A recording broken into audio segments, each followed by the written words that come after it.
guys! Nandito tayo ngayon sa Barangay Pangil, Amadeo, Cavite. Ito po yung bagong project natin along East-West Road. Ang mga municipality po na madadaanan nito, Indang, Alfonso, Magallanes. Ang labas na po nito ay Looc, Nasugbu, Batangas. Kung makikita nyo naman po sa kabilang side, 3 minutes drive to Crisanto de los Reyes Ave intersection. 8 minutes drive to Emilio Aguinaldo Highway. 12 minutes drive to Tagaytay City, kaya hindi nalalayo sa klima ng Tagaytay. Hindi binabaha at walang landslide.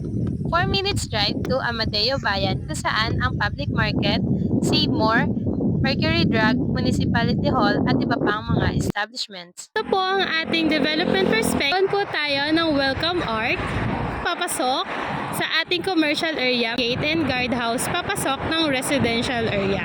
Sa ating residential area, magkakaroon po tayo ng basketball court and multipurpose hall, ng clubhouse and swimming pool.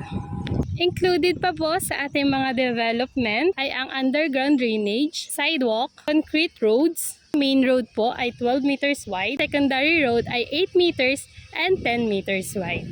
And concrete subdivision perimeter fence. Kita niyo sa aking likuran, yan yung rotonda sa ating mapa.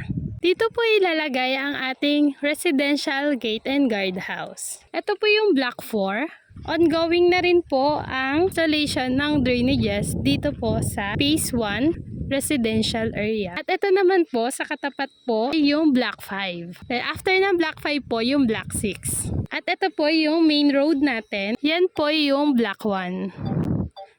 So hanggang dito pa lang po yung road clearing and road tracing. Sa mga gusto pa pong humabol na maka-avail ng residential lot, kontakin niyo lang po ako, Mariel Rebate, 0951-633-0231.